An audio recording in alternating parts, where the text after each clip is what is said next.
بسم الله الرحمن الرحيم. الحمد لله رب العالمين، والصلاة والسلام على نبينا محمد وعلى آله وصحبه أجمعين. مسلمانان خوشویست، السلام عليكم ورحمة الله وبركاته. أمر درس دوم معنا لا تلخيص أوجه الرد على القانون الكلي من خلال كتاب درء التعارض النقل والعقل. لا درس رابردو دا بيششيك مان لا باسكردني قانوني كلي باسكرد وباسي أو خلافات ما كرك لبيني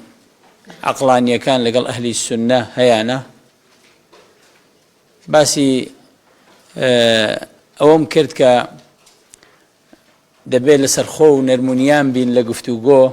لحوار لقليان بەڵێ ئەگەر زۆریش دوورکەوتبنەوە بەڵام هەر دەبێ بە وریایی مامەڵە بکەیت، چکە لە ئەسڵا ئەوان شوبهەیان هەیە و نەبێ هەر لە ئەسڵەوە بێدین بووبن و ئێستا بیانەوێت چەکێکیان دەستداوەتێ بۆ ئەوەی بە ناوی دینەوە دین ناشیرنکەن. ئەمە زۆر گرنگە شتە کە هەمومانم قەناعەتەمان هەبێت. وا نەزانیت مەثەلەن عەقڵانیەک، عەقڵگەراییەک، موعتەزیلیەک هەر لە سەرەتاوە کەسێکی بێدینە زۆر لە دین دوورکەوتۆتەوە و مەرامی ئەوەیە دین ناشیرنکە.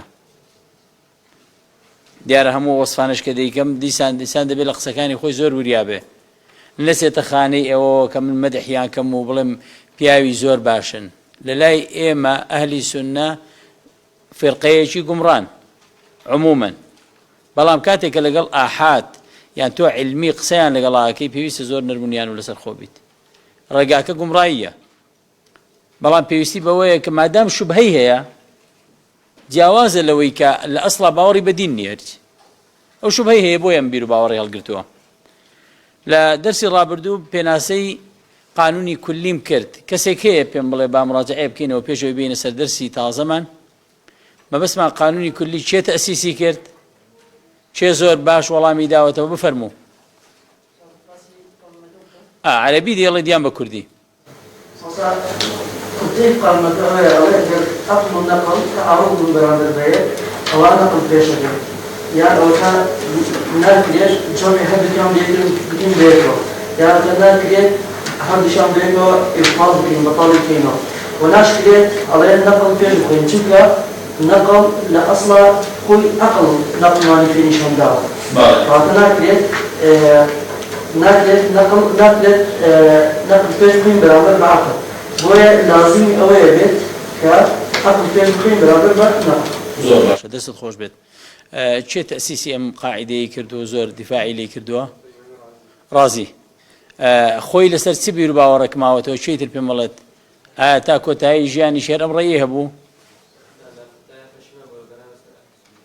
ڕایەوە سەر ڕاڕەوی ئەهلی سوننە و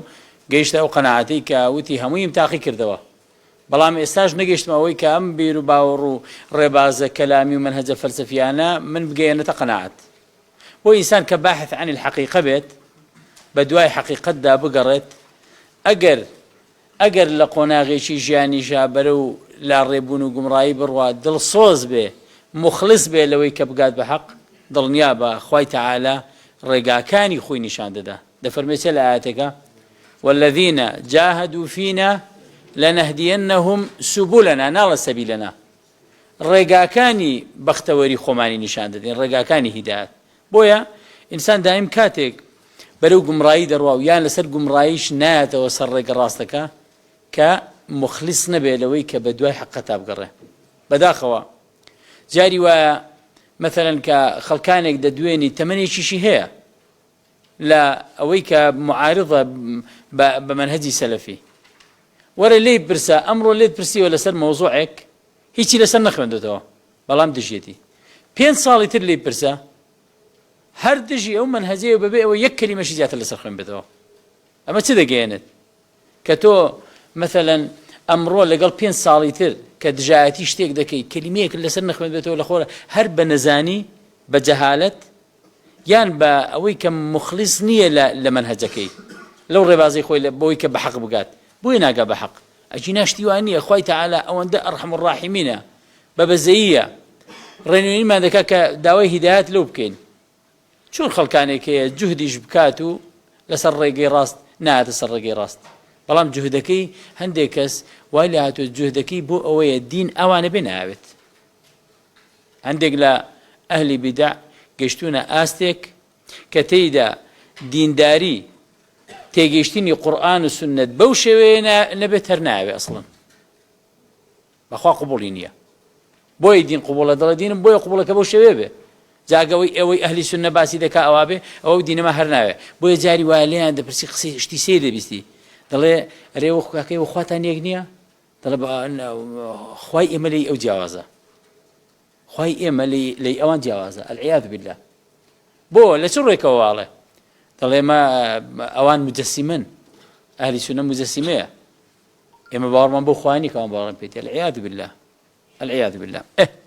دێمە سەر وەڵامدانەوەی ئەم شوبهەیە ئەم قانونە. وتمان ابن تەیمیە ڕەحمەتی خوای لێبێت لە 44 وەجه وەڵامی داوەتەوە لەم کتابەی ئێمە 36 وەجهی باز دەکەین. خوای گەورە موفقمان بکە ئینشاء الله. لاپەڕی سێ لە ناملکەکەی لای ئێوەدا. ويجاب عن هذا القانون بالأوجه التالية. والله ما يدريته بم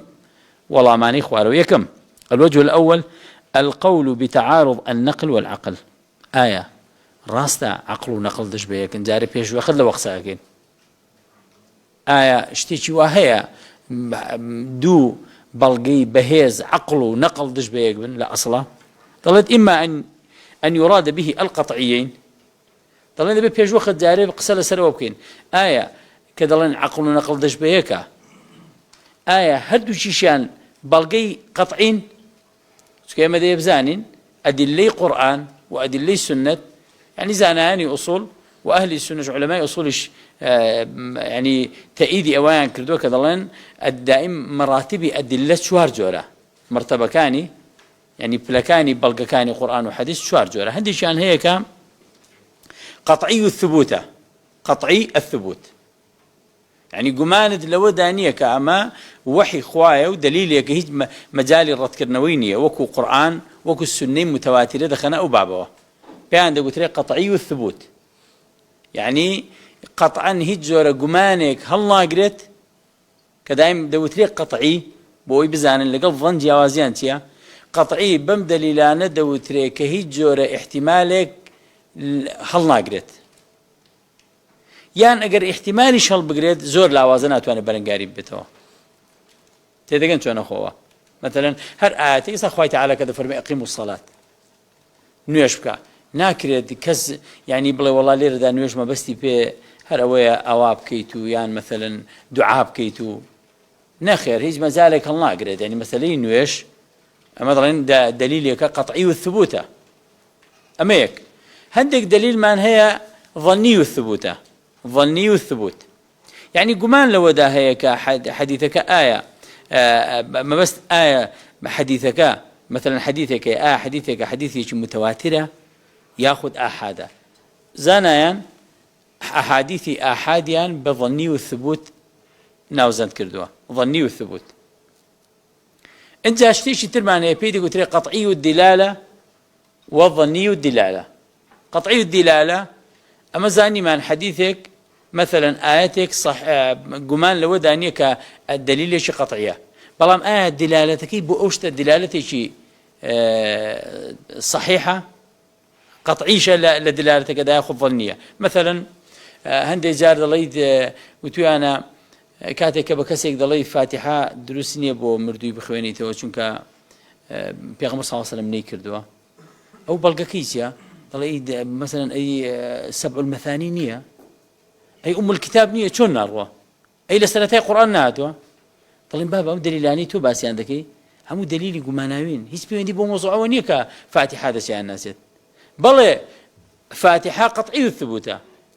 بلام أوي تو بس عندك ظني ودلالة أصلا دليل شيء زور ظني وتو بس هيس بيوندي بيونيا هيس بيوندي بسيونيا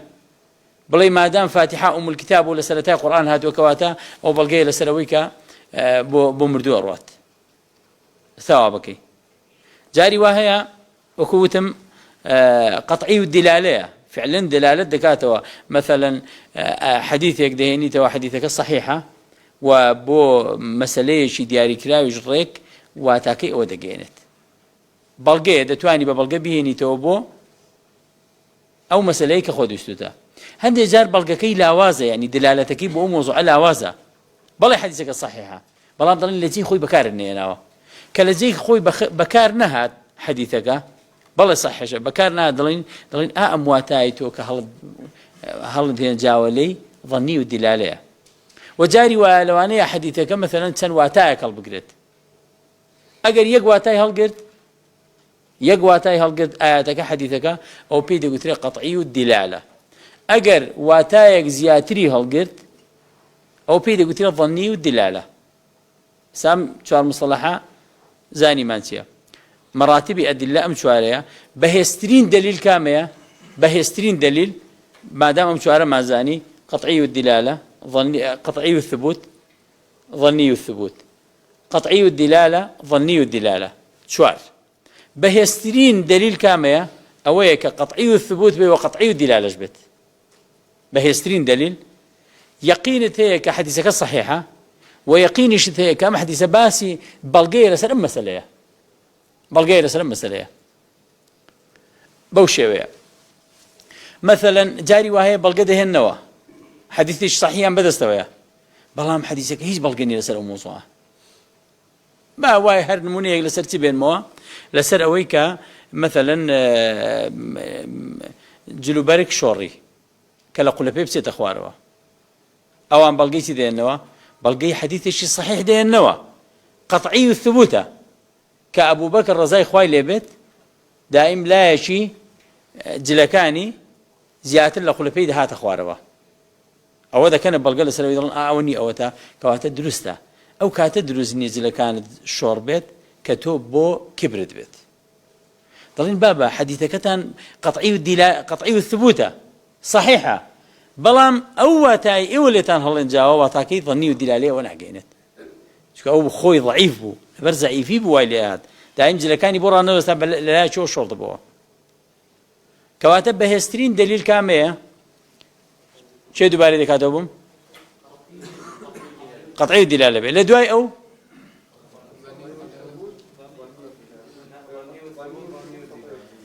بله يعني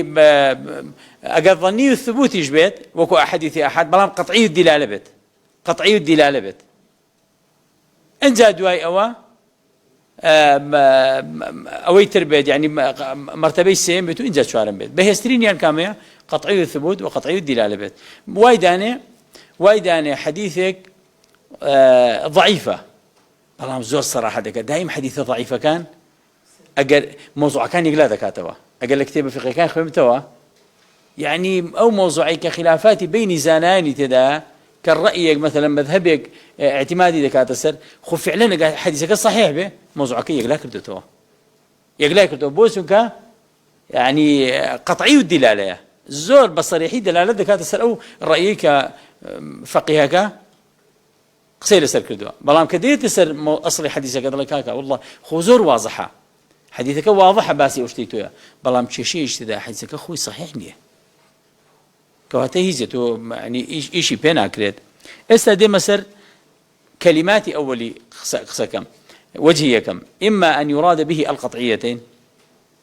أجر ما بستي لم قاعدة كلية أو بلا دو قطعي أجر دش بيكبون دو قطعي يعني آياتك قطعي الثبوت قطعي الدلالة وعقلش دليل عقلي كش دليل شيء قطعي بيت شو عندك دليل هي دليل عقلي إذا عندك دليل عقلي ما هي قطعي الثبوت وقطعي الدلالة أدلة عقلي مثلا وكسي المولتان لسيربو بين موا يقلوا أنا استحالة الأمر بالضدين في وقت واحد عقل أو قبولك يعني اشتيشي قطعي الثبوت دلالة ما استحالة الأمر بالضدين في وقت واحد قصي هذا به لشرع خواف فرمان بدوشتي دش بيكات ليك كاتب له الدوشي أنزام ده عقل ما زين ما يسمى بلقيش عقلية ما القرآن باسي ونكره بلام اشتيك مقبولة لا يهمكسك دوشتي دش بيك خوا ليك كاتا فرمانيا بيناكا دش بيه ليك كاتا أما بلقيتيها دليل شيء عقلي قطعية هەندێک دلیلی عقلیمان هەیە لەوانەیە لە لای تۆ پەسەند بێت بەڵام لە لای هەموو کەس وانە بێت کەواتە ئەو کاتە ظەنیەوە ظەنیە ئەنجا قسەکە لەسەر ئەوەیە ئایا دەکرێت دلیلێکی نەقلی قەطعی لەگەڵ دلیلێکی عقلی قەطعی دش بەیەک بن دەڵێن شتی وە لا نەسلم قەت باوەڕ ناکەین شتی وە نابێت شتی وە نییە فلا نسلم إمكان التعارض حينئذ اشتوى نابت تعارض لبين دوانه ذهبت وإما أن يراد به الظنيين لو نشا أويك قانوني كلي باسي ذكا دو دليل كان دليل نقلي وعقلي كان لو أن هدو شان ظني بن أقل ظني بو فالمقدم هو الراجح مطلقا لو كانت ذاك ما دام هرجو ظنية ضلين كاميان بهستر بو إيش دستر أو ذاك مثلا حديث شيء ضعيف هي بس يشتك دكات حديث شيء ضعيف هي بس يشتك دكات أمر الطب عقلش أو درخات كأما لقل عقله لقل طبنا هذا لو حالتها ما يضلين شيء ضلين هرد بحديثك ضعيف كباش ترى بس غسيل السركين لا لو كاتدا عقل دليل عقلية كا بهستر بوسكم لو كاترتي حديث في غمر منكرته عليه الصلاة والسلام والكرتي حديث يجي ضعيف ما كردته بويا أجر قطعي بن اشتواء معقول قدش بيك بن وأجر هاتو ظنيب فالمقدم هو الراجح مطلقا بيرو باور ما ديبو شيبه دايم كاميان بهسترا أبي عندك ترجيح ذكين وإما يعني دايم كامل بيش دخري أويان كالراجح ترى بصن ترى لقل عقل لقل منطق لقل تيك ذكاتوا نالين والله هي قال ضعيف يجبت هل هو ضعيفة باشتري لعقلية ما لا خوي تعالى دفرمسي اتبعوا ما أنزل إليكم من ربكم دفرمس شويني كما كون أول لله خواب إيه ودابا زين دراوة أخواروا كآيات وحديثة حديثك ضعيف نبي خو فرماين كردوا صحيح نبت خو فرماين كردوا إلا إذا ضعيف يجبي إيش بيوكي بالله زانا فرمي أنا أحاديث ضعيفة لا لهندك بواري فقهية كفضائل أعمال بيدوتري إيش بيذكره فضائل أعمال كامية فضائل أعمال أو شنانية ك خوي حديث صحيح لباروهاتوا بالله هندك حديث ضعيف شيء أجر باز بكريت خلقك زيادة البابن دبي بم عبادته مثلا وايدانه لسن يشكردن إما تسندين آيات وحديث ما هي صحيح حديث كان لولا شوا بو أوي خلق بترسين دري بلاي حديثي شيء ضعيف شيء هيك ضلي أوي نيوجنك أواي بسر دي أوادتشت لو كانت دتواني باسكي تكون فضائل أعمالته نشي تذكردوا اشتيقنيا ناسي حديث ضعيف بو باسكي اشتيق واجبني لسر خلشي واجب كيت اشتيق سندني لسر خلشي بكيت السنة حديث ضعيف بو باز ناكره دبي أخوي أصلي هبشتك بلام تو باسي ذكيت بس بو بشتواني بس دجلي حديثك ضعيفة بويا وإما أن يراد به أحدهما قطعي يانا وتا أويك لقانون كلية هاتو كذا لا هاتو إذا تعارض العقل والنقل طلعين أم عقل ونقل كام جورنا آخر آية هدو شان قطعين يعني هدو شي ظنية يعني يكي شان ظنية طلعين أواشي لكينا وإما أقر هاتو وتمان أقر هدو قطعي بو مستحيلة اشتوا دش بيقبن أقر هدو شي ظني بو أو كاتا كاميان راجح تلا أو يان تقديم ذكين أو يان بيش دخين بو إيش بيكردن وأقر هاتو يكيشان قطعي بو وإما أن يراد به ما أحدهما قطعي فالقطعي هو المقدم مطلقا أقر هاتو يشيان قطعي بو بلام مثلا دليل عقلي قطعي بو بلام دليل نقلي وهم ظني بو ظني الدلالة والثبوت بو مثلا يوكاتا إمش ضلين واه إيش بسيناكن إيش بحديث شيء ضعيف كواتاي أو موضوعيتي ذاني وكأهم حديثة ضعيفاني كأهل تصوف غير أوانج بكاريين هم حديثك الصحيحين وهم دلالتك شيء ظنية لو كاتيا يشبهون مثلا يؤمنون بالجبت والطاغوت لا فرقي شيعتي جبت وطاغوت أبو بكر وعمر سيريك هم بقد أنا والسيدة أم جورة حديثك أقرب لنا في غمر صلى الله عليه وسلم يقولوا أو ظني وثبوت كذبة بدن في غمر صلى الله عليه وسلم دوميشان حجر دلالة تجنبه وشتاك تفسير جبت طاغوت أبو بكر عمر بيت بويا لو كاتدا عقل لمسائل أوادك بلقي النقلية ظني وثبوت ودلالة بو بلى مش ضلين عقل بيش دخين عقل بيش دخين. وإن قدر أن العقلية هو القطعي كان تقديمه لكونه قطعيا لا لكونه عقليا. أجر هاتو عقليش ما بيش خز لو كاتدا لبر أو بيشيناك إن كعقل لنقل باشترا بلكو بويا بيشي دخين لبر أو دليلك قطعية مجالي احتمال وجماني تدانية. وكل منيتي مناوا نموني بويا ناوا كناكر اللي كادا فرمان بدوشتي دش بيك بكرت عقل واضلت وانيا أما وجهي كم لو أنا وجهي مثلا استاكخون مانوا ترى ديك جماني لا يتولى بربيت بلام أما بتنيا بزنية تك دايم همش تيجي عقلي أيش جوابك عقلي خوي هي أبوي بلام تو كهمو يعني بيك وكورجرت ريكم دوم سيم شوارم بينزم طبعا وكاتي إن شاء الله ضلت أسودة ده بيلون موضوعه كخود إن شاء الله الأسودة بلام دتواني زيادتريش مناقشة مسألة بكيتو بفرمو.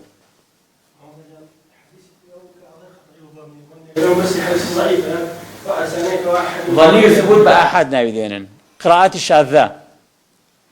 الشاذة بظني الثبوت ناوي بن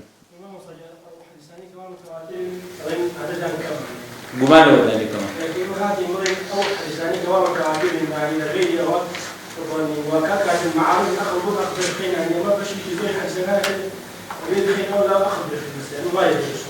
آخر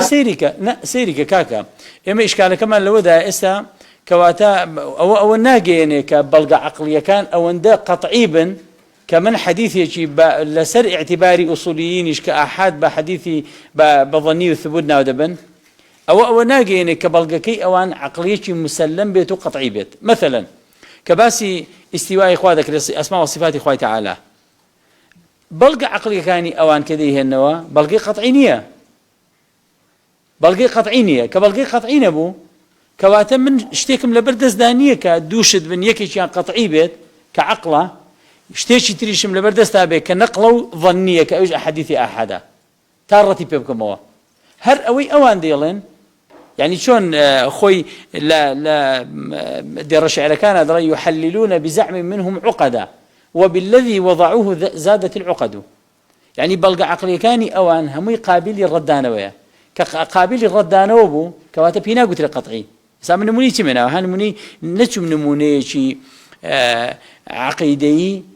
مثلا معتزلة ياخذ أشاعره ما تريدي بين موكب بلغكي عقلية كان زور بهذا قطعي نية قطعية وياك خلافي تدانبت مثلا لا منو تو هم كسي وكويك بيت أما قطعية بويا هيجيك لحديث أحد كان هيجي حديث شي أحد لبرامبري بلغي دليلي عقلي قطعي نية لما أو الرمبك أو الرمب طاو إشكالك تنامنت معلومة لا براجان هيج حديثك دباري ذاك موا هيج حديث شي أحد ك حديثك الصحيح بيت هيج حديثك دليل شيء عقلي قطعي نية كلا برانبري وستابت لو كاتدا بلين والله إما قاعديك ما يخوانت كدرين أجر هاتو قطعي وظني برانبري يكبون دائم قطعي بيش دخله لبويا ليلة بدأ مع عقل بيش دخين هيج شيء عقلي شيء قطعي نية وان شكت شيء أوان ديالين قطعي بودا وتريت مثلا إسلام البيع وظلم بزانم كامت عند توانن شتيك بلين ناكر اللي يكاد فرمان بدوشتي دش بيك بكري ليك كاد بكسي بوتري تو بلي ريتر هي والله ما مصطفى بيم بلا شيء أنا ساوي نزيج الشخص كسيل عين لبه بيم بلا والله ما مصطفى ذكره هيستان لا فكرتان لعبت ليه كادا دوش ديش بيك ولا هردوش يامك كوات أها سيرك همو ما متفقين لسلام بلغة عقلية بويا بلغيش عقلي قطعية معلومة لاتان قطعية بلام هنديش تترهيا أويك أوان دي إنه مثلا الله آخر أوا أجر هاتو إما وتمان خوي تعالى استواء كردو لسرج كوات الشوين ما بدانا وحيز ما بدانا ضل نخرنا ولا تو عقلي تو هذا إما ضل مرتيني مش تقابي أما لا شون إنسان كان كاتب كبمروف ضلين تساوي هي وبأجل شيء حاشا يوم ما قال ضلين تساوي هي قد كاتب كبمروف دوتريت دو تساوي بيويا نابي كابرات تو ربي بلا عيبناكي تو بمن الله تساوي هي ما قال تساوي هي شو من الله تساوي هي هاسيريكا ئەوان بە هەمان یعنی لە مەخلوقاتە قبوڵیان نییە. ئەسما و صفات ئێستا مثلا دەکرێت بڵێ وەڵام من نابێت مثلا قاچم هەبێ لەبەر ئەوەی ئاژەڵی شێتی؟ ئایا کە وتمان مرۆڤ قاچی هەیە چاوی هەیە ئەوە سوکایەتی بە مرۆڤی دەکەین چونکە ئاژەڵی شێتی؟ نە. کەواتە هەر بەڵگەی عەقلی پێمان دەڵێت خۆی مەکە لە ئەسما و صفاتە دەیخوێنین ئەوانەی کە نەهاتوونە ناو منهەجی سەلەفی و دەعوەی سەلەفیەوە زۆر بە غەڵەت حاڵین لەم دەعوەیە. وا دەزانن کە عەقڵ ئێمە چۆن هەندێکیان کە تۆ بوویت بە سەلەفی دەبێت لە دەرەوە عەقڵەکەت دانی. زۆر نەزان و نەفامن. چۆن وایە؟ وەڵای ئێمە هەمووی بە عەقڵی دەمانەوێت قەناعەت بە خۆمە قەناعەتمان هاتووە ئەوانش قەناعەت ببێنین.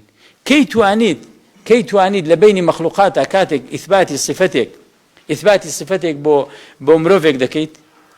لەو کاتەدا مادام ئاژەڵی شەیەتی بڵێ عیبە تۆ کەسێ بڵێ عیبە چۆن بنەڵێیت تۆ سوکایەتی بە من دەکەیت؟ بێڕێزی بە مرۆڤ دەکرێت کە بڵێ دوو چاوی هەیە لەبەرەوەی ئاژەڵی شەیەتی؟ کەواتە دوو کەس کە لە دوو مەخلوق کە لە صفاتە جیاواز وەکو یەک بوون بەڵگە نییە وەکو یەکن. تەشبیهی ئەوت بۆ کردووە. جاکە لە مەخلوقات ئەوا بێت ئەی لە بینی خالق و مەخلوقە من کاتێک کە دەڵێم خوای تەعالا خۆی دەفەرمێ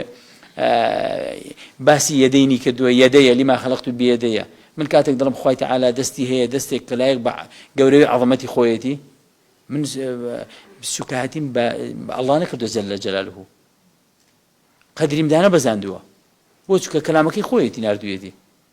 بەس کە بڵێم نیتە ئەوەش بێڕێزیە بۆکو چی وایە قسە دێنێت بۆ پێش بە دوادا خۆی دانێ مەسەلەن کەسێک لە ڕێی تەلەفۆنەوە وای دانێت لە ڕێی تۆڕە کۆمەڵایەتەکان و فەیسبووکەوە بەس بەنامە قسە دەگۆڕنەوە لەگەڵ یەکتری هەواڵ پرسین و تۆ خەڵکی کوێیت ئەو والحاصل تعارف دەکەن لە ڕێی تعارفەکەەوە پرسیەکێکیان پرسیار دەکات لەوی ترێت تەمەنت چەندە دەڵێت تەمەنم 20 ساڵە ئەی با کوڕی کچی ئەوامە پی کوڕم ئەی خوێندەواری چییە خوێندەواریکەم وەڵاهی تا سی ئیبتیدایم خوێندووە تەواو کۆمەڵی قسەی کە دەکەن دەکرێت من کە ئەم پرسیارانم لە بەرامبەرەکەم کرد کەوتی من تەمەنم 20 ساڵە و مثلەن تا سی ئیبتیدایم خوێندووە و چی ئەوە بڵێم وەڵاهی چی ڕاز نییە حاشای تۆ ڕاز نییە ئێمە غەڵ نەفامیە ئەمە ڕێزی نییە لەو کابرای بگرم عیبە چۆن وەڵاتۆ ئەکید کولیە تەواو کردووە خۆمە ڕێزی نێری دەگریت تۆ دەبێت وەکو خۆی کە کەسێک خەبەرێکت دەداتێ لەسەر خۆی دەبێت وەکو خۆی لی وەربگری تا ئەو کاتەی بۆ ڕوون دەبێتەوە کە بە عینە اليەقین بینیت بۆ ڕوون بۆ کەوانە بوو ئەو کاتە بۆ تەیە بڵێ وان نییە بۆیە ئەو پەڕی نەفامیە تۆ نەفی صفات لە کەسێ بکەی کە خۆی دەڵێ من ئەو صفەتەم هەیە تۆ دەبێت خۆی باوەڕی پێ بکەی کەی بۆ ڕوون بۆوە کەوانیە ئەو کاتە بڵێ منش باوەڕم پێ نییە جا لله المثل الأعلى جل جلاله خوای تعالی لە قورآنە پیرۆزەکەیدا کە باسی صفاتەکانی خۆی کردووە من باشترین حل ئەوەیە چی بکەم ئێستا ڕۆژی قیامەت سەلەفیەک و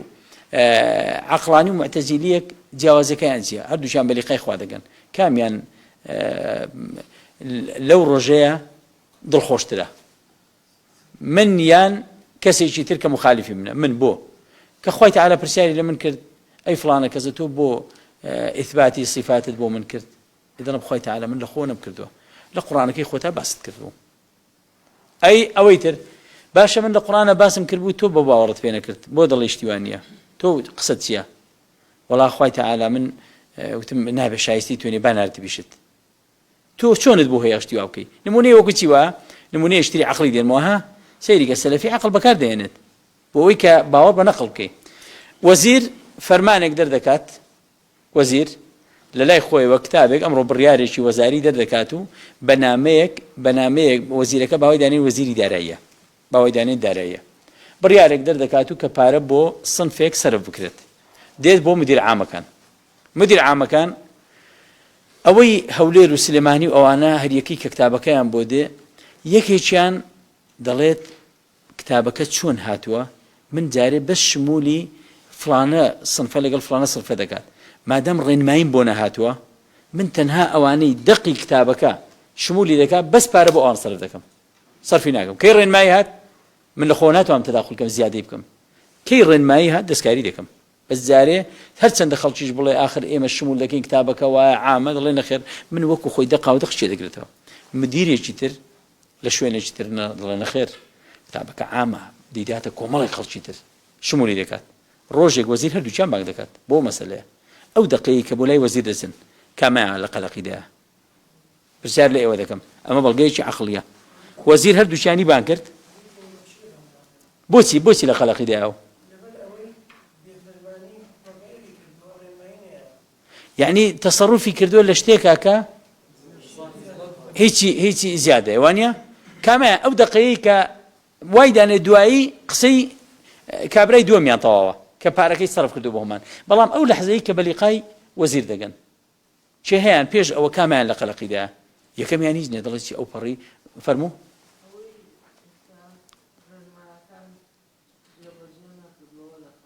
ئەو لە قەلەقیدایە بۆ دەڵێ دەبێ مخالەفەم نەکردوێ باشە بۆ وام کرد من چیشم بۆ بوو دەستکاریم کرد بە وەستا بەمتان ڕێنمایی دەرەچوو دەی برا ئەمە بەڵگەیەکی عەقڵیە تۆ توانی بەکاری بێنیت بۆ باوەڕبوون بمەسەلەی ئەسما و سیفات ڕۆژی قیامەتە سەلەفیەک لەگەڵ غەیرە سەلەفیەک کامیان لە ڕۆژی مەحشەرە لە ئاسوودەیدانە من عەقڵم بەکارهێناوە عەقڵ گەیشتم ئەوەی کە هەر بەس لە ئەسما و لە ئیستیوای خوا لەسەر عەرش 7 ئایەتم ڕەت کردەوە 7 ئایەتی قورئان ڕەتم کردوێتەوە تەویلم کردووە ئیستەوام کردە ئیستەولا ڕۆژی قیامەت خوالت کە لە من پرسێ دڵم خوای تەعالا خۆت لە قورئانەکەدا فەرمووتەوە وما کان ڕەبوکە نەسیە خوای تەعالا شتێکی بیر نەچووە وانە خۆت بیر نەچووە لامێکی بۆ دانی بۆ نەدوت ئیستەولا کە دەڵێ ثم استوى على العرش خۆ دەوت ئەگەر مەبەستت ئیستەولا بە دەتوانی بڵێ ثم استولى على العرش خوا من ئەوم کە خۆشت فەرمووتە اتبعوا ما أنزل إليكم من ربكم وخۆشت فەرمووتە لتبين للناس ما نزل إليهم أي محمد عليه الصلاة والسلام إما القرآن من بوتو دعوة زادم بوتو بخلش رون كيدوا بيغمبر صلى الله عليه وسلم لو زيادة رون كرنوين دعوة نيوتوا استولى يعني استولى كرون كرنوين دعوة يعني وكو خد إيشي بيبقى رن ما يترينيا رن ما يتري كما ما أسودة الرجل قيامت قمان لو دانيا إنسان بإنصافه وقصبكات هزدكيد أم الربازي السلف لما سلي أسماء الصفات دا لهميان أسلم ترى خوش يا وضعنا أهل بدعة قولة شيء قولة كبيرة باسكات طريقة السلف أسلم بلان ضلن طريقي خلفتها أعلم وأحكم خوش يندلن أهلي يعني غيري السلف ضلن طريقي سلف أسلمتريني أنا سلامتريني أنا شدني روجي قيامتي شدني تو بلان أوان بعقلي خويا ضلن طريقي خلفي إيه مع عقلانة ترى حكي معنا ترى كما كوبلي نفي هندك صفات ما الأخوة كردوا لبر تنزيها لله سبحانه وتعالى والله أصل أويك كطريقي سلف أسلم تريشو أحكم تريشو أعلم تريشو أما طريقي يشطأه والله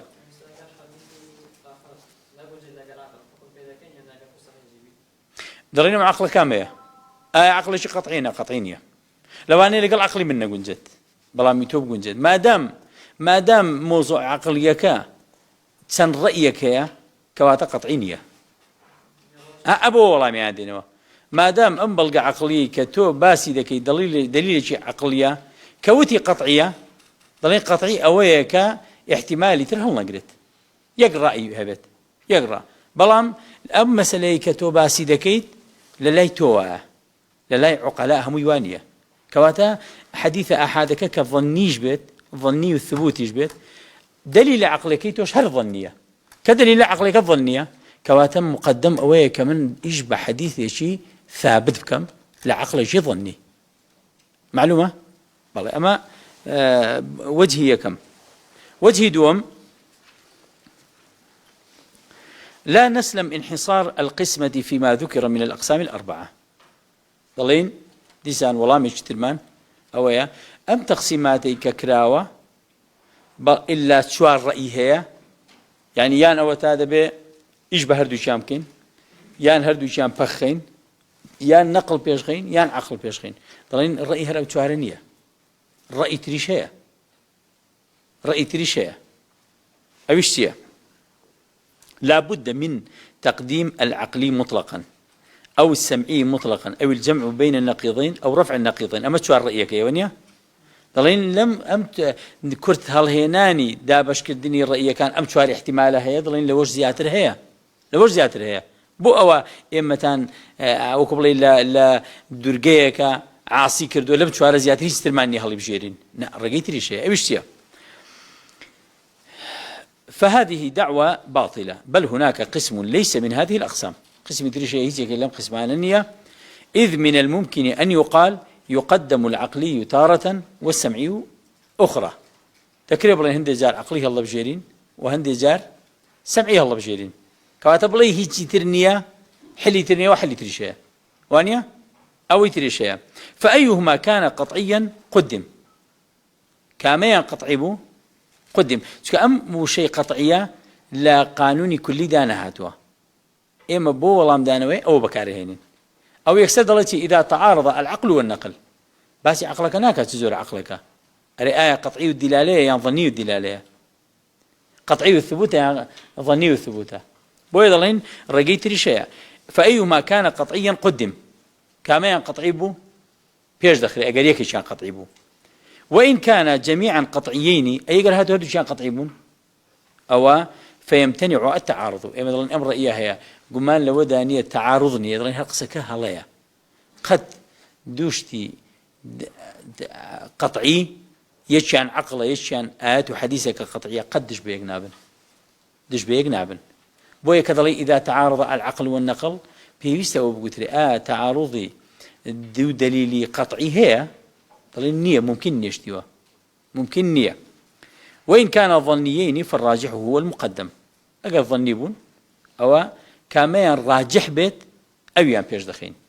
كاميان راجح بيت أويان بيش دخين نمونم لسرتي أنا ولا شو بهم ضله أقل هاتو هردو شان ظنيبو أو كاميان راجح بيت أويان بيش دخين